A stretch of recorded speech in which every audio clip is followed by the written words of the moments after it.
On that note, let's start the third round of questioning with Norm Brewer.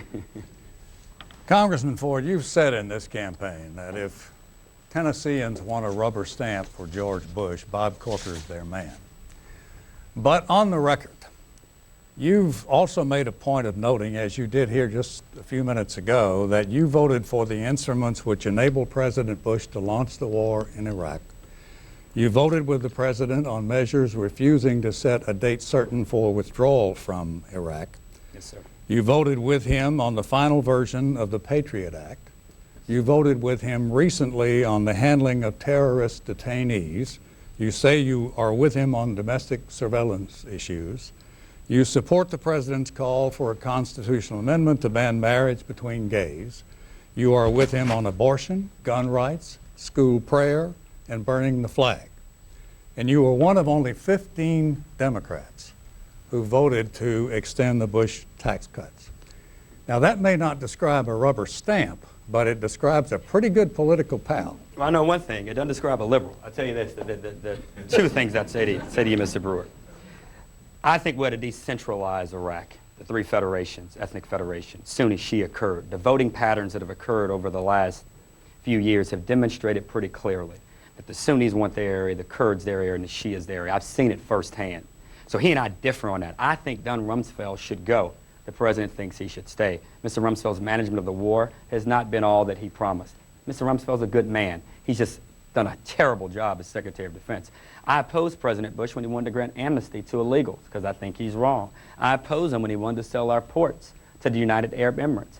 I opposed him when he said that we shouldn't allow Medicare to negotiate directly with drug companies. And I've opposed him over and over and over again when he's tried to cut the COPS program, when he cut the Ed Byrne law enforcement program, and when he made it harder for us to get Hope 6 projects here in this state, in this city. We've won $270 million of Hope 6 projects here in Tennessee, with $125 million coming right here to Memphis. Okay. I don't know how much has come to Chattanooga, but it's been good for us. I have to interrupt you, and let's turn it over to Mayor Corker. Well, I think that's, I hear that all the time about the President Bush thing. The fact is, this term is for 6 years, Congressman. Yes, sir. 2 years will be under the sitting president. 4 years will be under some president. I don't know who that's going to be. And you know, I've watched you on this issue of Iraq, and I watched you, I guess, at the State of the Union. I was sitting up in the balcony last year. And I watched you rush up and knock people down almost to hug the president, and yet today I hear the things that you say.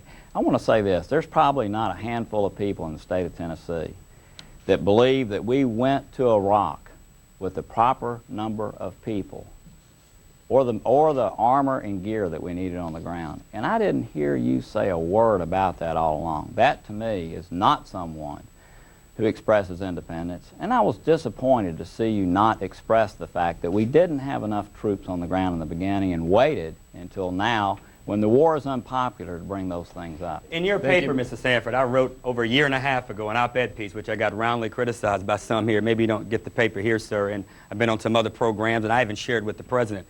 I ain't knocked nobody over to see President Bush. He's my friend. He calls me 40, and I call him my president. So we hugged. We both are Christians, and I happen to like the guy personally. Now, with regard to all the other things, I don't quite understand my opponent, and I say this in the nicest of ways with all the love of my heart I can, sir. How do you call me a liberal? You spent $3 million calling me a liberal. Now you're calling me a rubber stamp, and then you say that I don't support the president. Okay. I stood up when he didn't want to provide help to our veterans. I'm sorry, rebuttal time is over. I'm amazed. All right, let's move now to Otis Sanford, who's got the next question for us. Otis? Thank you, Mayor Corker. I want to continue this line of questioning, though, related to Iraq. In light of the recent allegations in the Bob Woodward book and other reports, do you believe, sir, that the Bush administration lied to the American public to initiate the war in Iraq?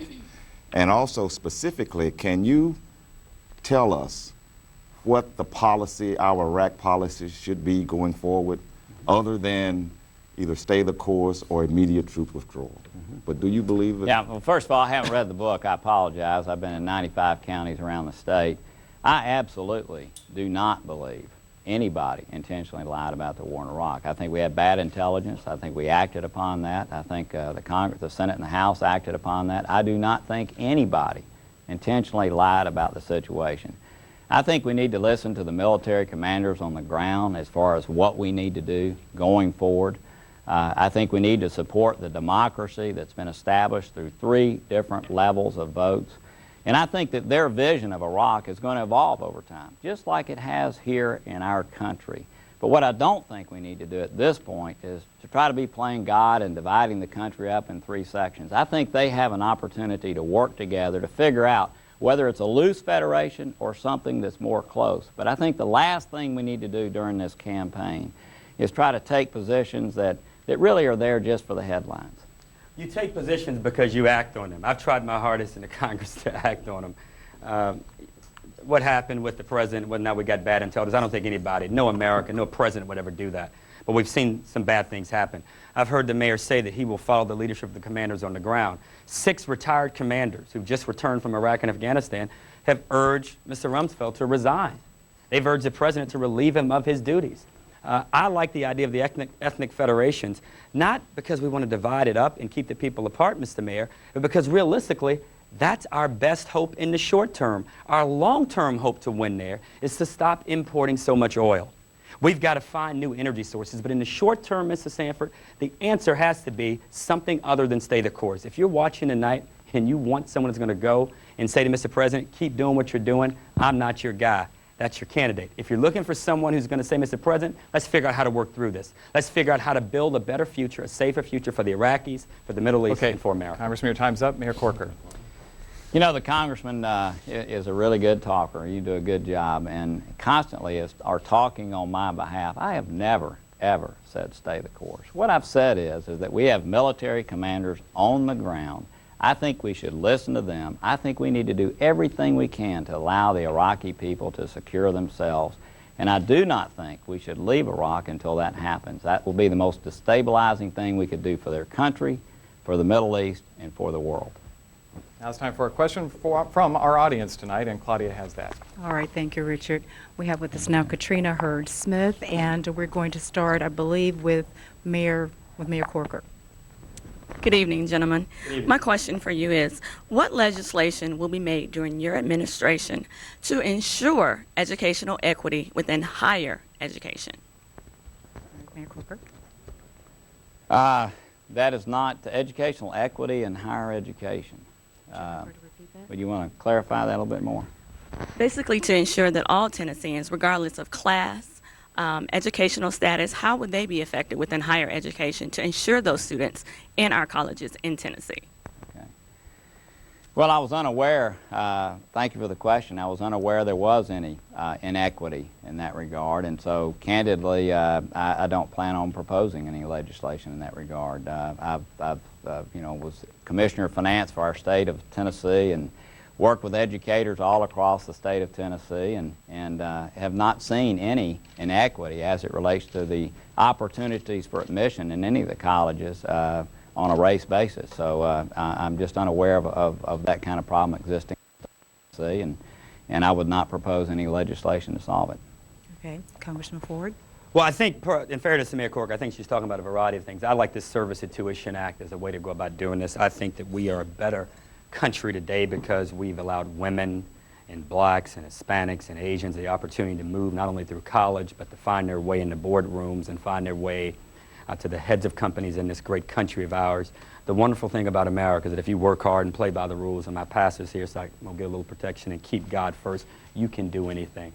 And I hear you. What I want to do is make it where every kid can afford to go to college. And if they're willing to serve their country, we'll pay for them to go. Mayor Corker, would you like to respond?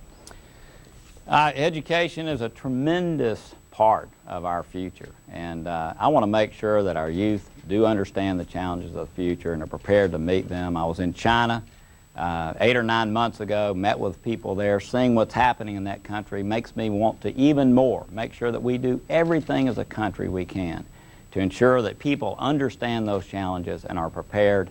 I've tried to do that as a mayor. I tried to do that as a commissioner of finance. I did it in both cases, and I certainly will do that in the United States Senate. All right, thank you, Mayor. Thank My you. apologies to Halima. I jumped in a little bit too quickly and throwing it to the audience, so we'll let Halima ask her question. Sorry, Halima. That's okay.